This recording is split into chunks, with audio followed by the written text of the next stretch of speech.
Hey everyone, welcome to Marketing for Designers podcast. I'm your host, Masha Coyne, a messaging strategist and a copywriter for the interior design industry. I've been marketing for what feels like forever in my past career at some of the biggest global firms like KPMG and Deloitte. Today, I write website copy for designers using my signature voice of customer framework. If you're a designer looking to up your marketing game and attract premium clients, this podcast is for you. Each week on the show, we're going to be talking all things marketing, from branding to messaging to social media, SEO, and so much more, so you can have all the tools you need to grow your business and attract your dream clients. Welcome back to Marketing for Designers podcast. So today it's just you and I wanted to talk about something that I'm personally going through. I wanted to talk about rebranding. I am sharing my experience of going through a complete revamp of my brand, of my business. Everything has to do with visual, messaging, everything. So maybe somebody's going through something similar. So I thought I'd share my personal experience of going through it. And I was thinking the way to do that is to start with why rebrand, so you can kind of identify for yourself, is this the right time for you to rebrand? Do you have enough reasons? Do you need to? Do you feel you need to? What's a sign for somebody who's ready to rebrand? And then talk about what's involved in again, this is my personal experience. So what's involved in my rebranding process? So first of all, let's start from the beginning. Why rebrand? It's not always as simple as, well, you just don't like the visuals or the logo or the colors or the fonts of your business. Maybe that's not a strong enough reason for somebody to rebrand their business, their brand. So a couple of reasons. I think I came up with 4 or 5 reasons of why a rebrand would be an effective solution for you. So first things first, if you want to adjust your market positioning, it's when companies, interior design companies, studios, or just solopreneurs, it's when they're going after a different target audience. For instance, a lot of my clients come to me, they come to me for website copywriting, but they come to me at a time when they want to start working with a higher end clientele. So that's a good reason to rebrand. So that means you have to be making changes to messaging, changes to your visuals, or even starting to offer different service offers. So that's a good reason. So that's the reason number 1, when you want to adjust your market positioning. The second reason for a rebrand is when you want to introduce new products or services, or maybe you want to expand your service to new locations, or maybe even globally, who knows? So that's another reason to rebrand.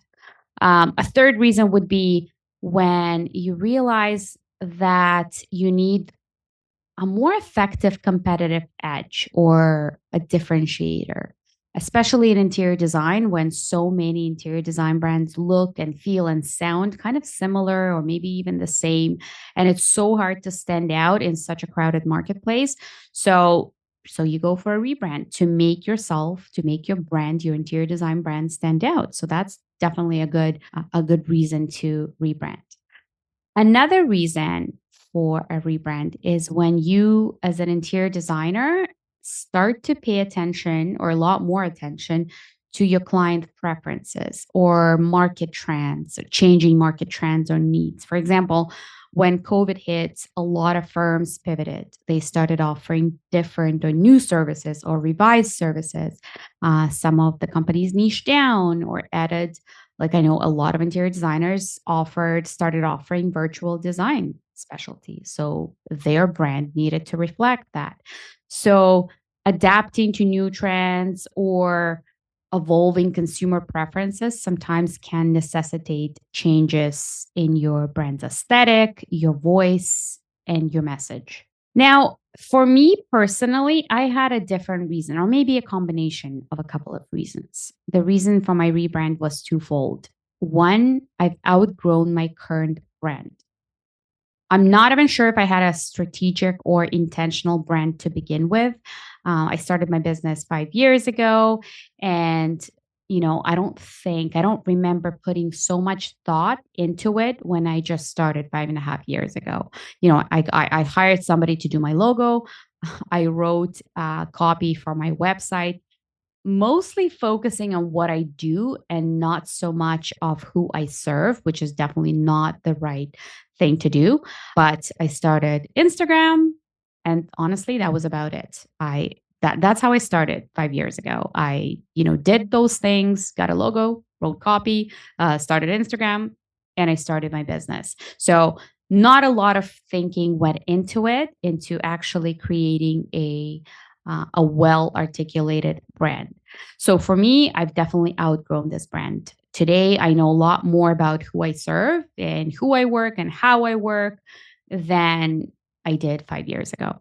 Now, the second reason for this rebrand is because now I have this new streamlined service. My process has definitely evolved, and I'm even embarrassed to go on my current website because currently on my website, I think there's like 3 or 4 steps that are part of my process. Like we basically meet and then, we talk about what you need done, and then I go and write, which is just crazy to even think about it because now I have this signature 6-step process and it's an 8-week process. And there's so much research and discovery and voice of customer interviews involved in my process. So I absolutely had to make changes to my messaging. So hence I'm doing this rebrand. I now have this signature framework and this unique process, which is not articulated on my website. And after working on so many websites for interior designers, I now know the importance of having your process clearly articulated on your website because it addresses your target audience's questions when they come to your website and they look that you have a legit, well articulated process. It addresses their question, but it also eliminates or minimizes hesitations and objections on their end. So it's so important to have your process articulated on your website. And sometimes it's in detail, other times it's at a high level. As long as you have it, it doesn't matter. Well, it matters, but it has to be on brand for you. And lastly, I also added and evolved and perfected my service offers.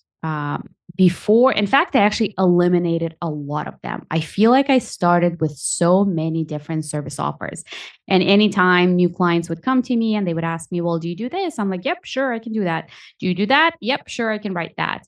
So there's so many different service offers. I feel like I was like spread too thin and I was offering way too much. And I feel like that was almost confusing my audience. Like, well, what do you do? Well, I do it all. So I was very much a generalist copywriter, and now I have this niche. So now my service offers are very streamlined. There's only 3 service offers that I do have.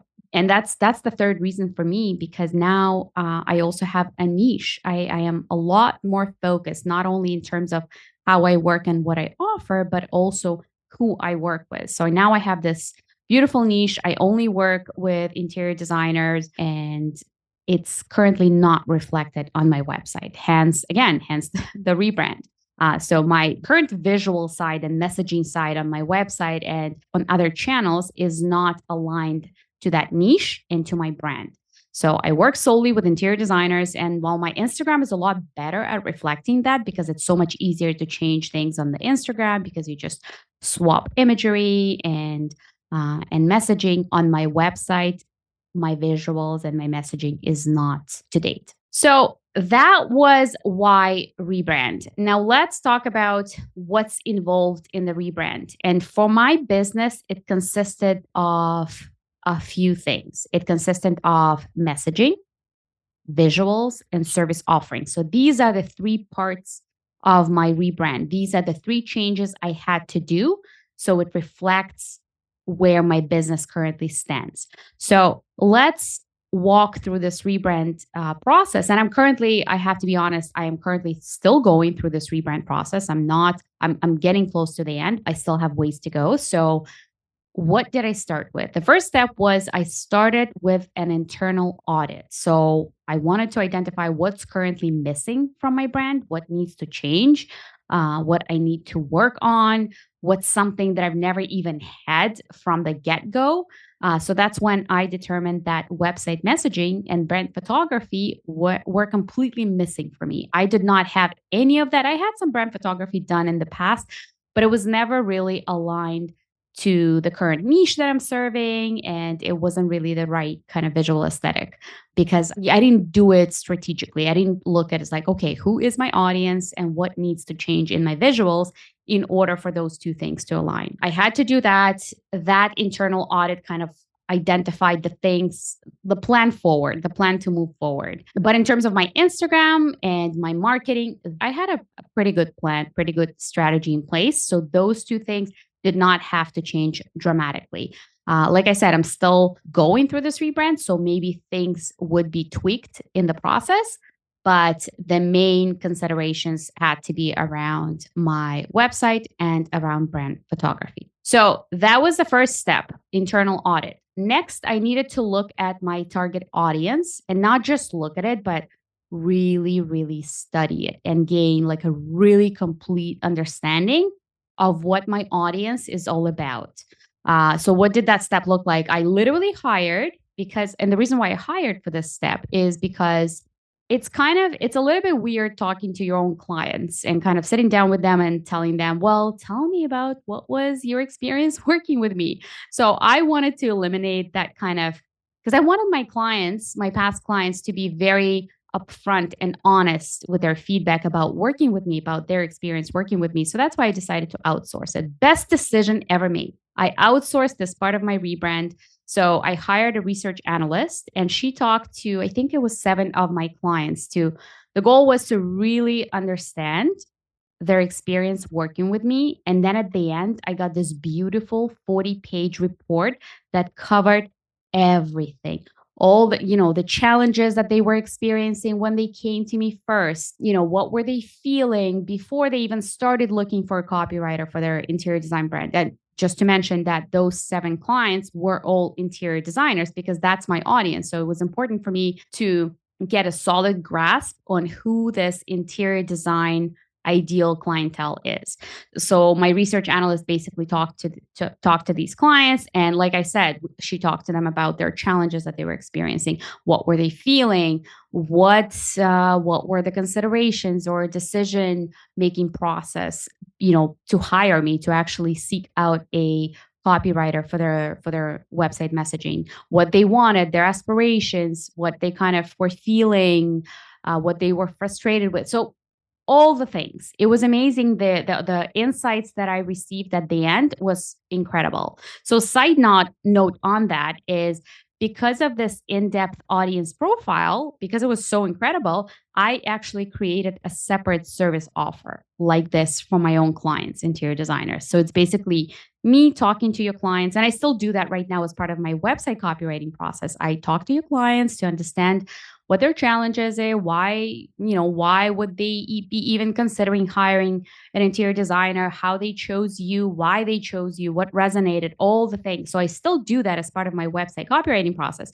But now I created this separate offer, like a standalone offer where I talk to your clients and then I create this very comprehensive report that gives you different insights about your ideal audience.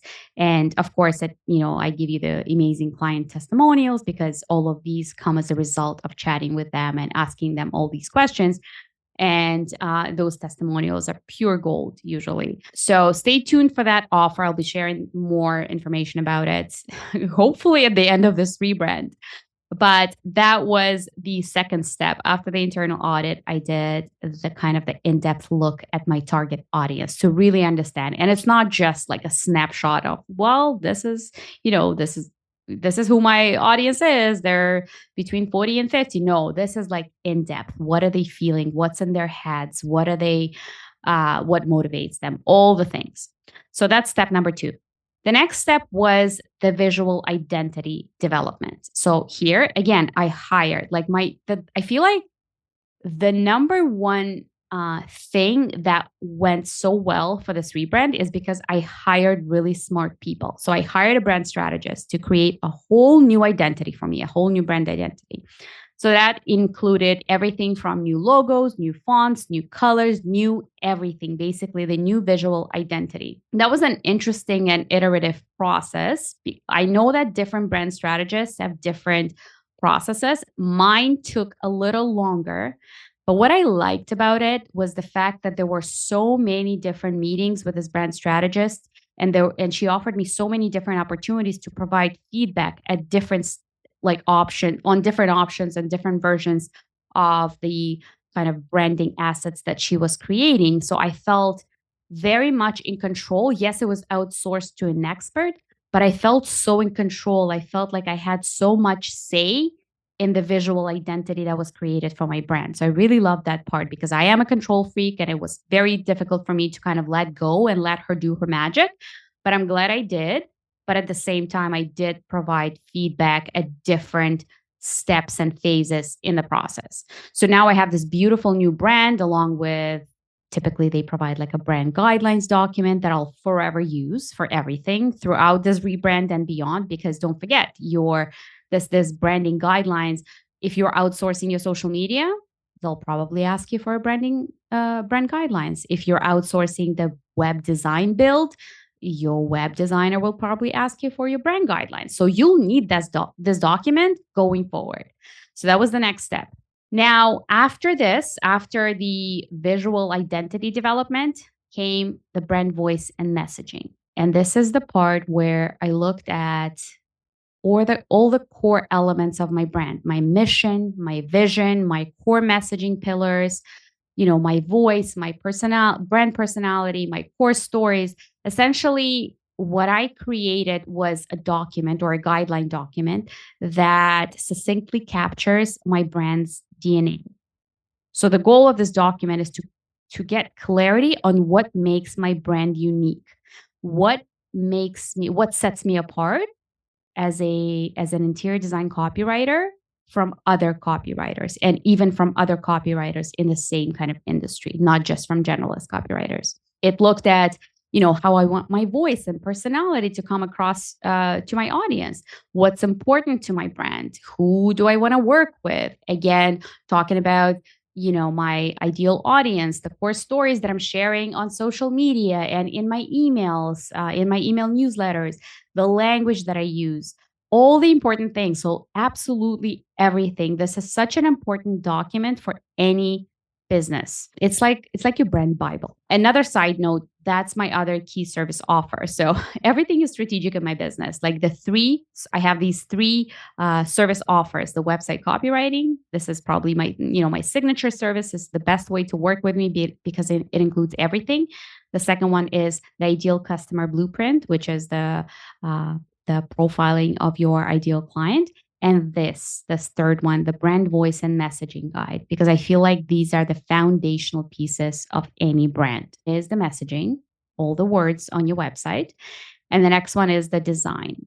So this is probably, I'll be honest, this is probably my least favorite part of the brand, but it's probably the most important one. And I don't even know if I should say that this is the least favorite because, it's copywriting. That's what I do. That's my job.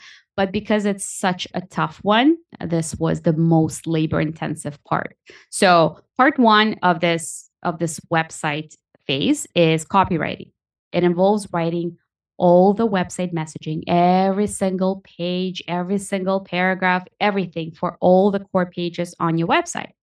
And that included, well, first of all, you're mapping out your site map, like what are the pages that you need in order for your ideal audience to arrive on your website and until that moment when they click on connect with you.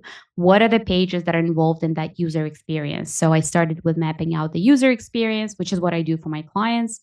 Then I wrote all the content for all the pages. First, I started with outlining, kind of deciding which messages would go where. Then I thought about all the lead magnet that I would need, the call to action, the opt-ins, because I want to collect emails in order to start my email list. That's where I was thinking through SEO, so the right keywords on every page. And I actually created a detailed map of SEO keywords for every page. I got some help from my friend and colleague, Robin White. She's not only a web designer, but she's also SEO strategist. So she really helped me to identify what are the right keywords that I needed for every page for my business. It has to align to my goals for this website.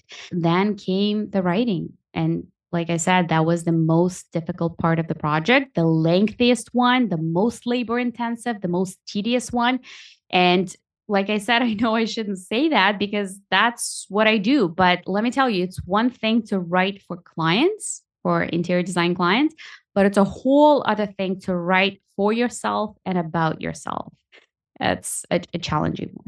And then the second part of that process of the website phase is the website design. So choosing the right website designer is so important here. And I loved this part because I knew right away who I wanted to work with because, I've worked with her in the past we collaborated on various client projects and she just has the right aesthetic and I was drawn to it. And she also serves interior designers who is my audience. So we're kind of, we're similar there. So I really trust her in that process. So that was a no brainer for me.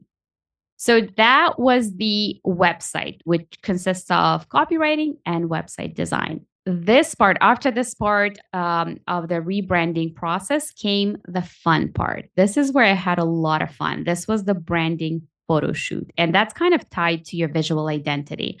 But it's a whole separate process because you now need to hire you now need to look at different photographers and don't look at regular photographers, look at branding photographers. There's such a big difference between that. So I was looking at a few different photographers. Some resonated with me, others kind of were, didn't really stand out. So it was very important to me to pick the right photographer. Then you had to scout different locations. I was trying to decide whether I need to do an outdoor, indoor.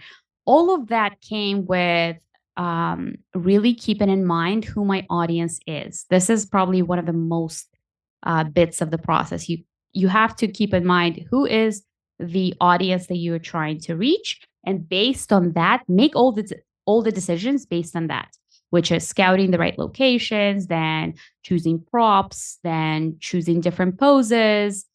So a lot of Pinterest mood boards were created during that stage. And then came the buying clothes, because I wanted like a specific look for this brand photo shoot. Then doing the hair and makeup, speaking with my web designer prior to that, because I wanted to make sure, we're aligned, completely aligned with what she will need when she's building the web design and what does my photographer need to know before we go into the shoot to make sure that I've got all the right pieces for this photo shoot and for my web designer? Because at the end of the day, I'm not only using these new branding photos in my social media, but I'm also using them on my website. So I finally picked the right branding photographer and I actually recorded a separate podcast episode with her. So it'll be fun to actually get her take on what's important in a branding photo shoot. So that was the fun part. That was the rebranding, as part of the rebranding process. That was the branding photo shoot. And that brings me to where I am today. I am now at the implementation stage of my rebranding. So my brand guidelines are done. My branding photos are ready. My web designer is in the loop on all the things and waiting on copy. And copy is usually the bottleneck. I know it's like that for my own clients, and it is the same way for me. I'm in the process of finalizing copy and specific portfolio page nuances because I want to create this really in-depth case study look and feel for my portfolio page where I talk about the challenges that my clients came to me with and how I help them overcome this. So I'm now at that stage of kind of finalizing that page. And the next steps would be the rollout of my new brand on social. And that's still to come. So I'll probably create a launch plan and a series of social media captions and posts to launch my new brand into the world. So, like I said, I'm not done yet, but I thought it would be fun to record this episode and kind of let you know what's involved. I think going into it, I thought it would be a lot more easier and just kind of more streamlined. But that's a lot of planning involved in a rebrand of your brand of your company. So I hope this was helpful. Like I said, I'm still not done with the rebrand. I still have ways to go, but I'm getting a lot closer. And I love that everything is so planned out and it's systematized. That's what I like about it. And I may record a part 2 of this episode when I'm done to kind of report on how long everything took and what's the result of that. Do I have any lessons learned? I think it would be fun to record that. But that's that. Hit me up on Instagram if you have any questions or if you want me to address any specific things that I'm going through or feeling in this rebrand. But I hope you enjoyed this. And hopefully, if you are going through a rebrand, you've taken some notes in terms of what to expect and what's involved in this kind of process. And that's that.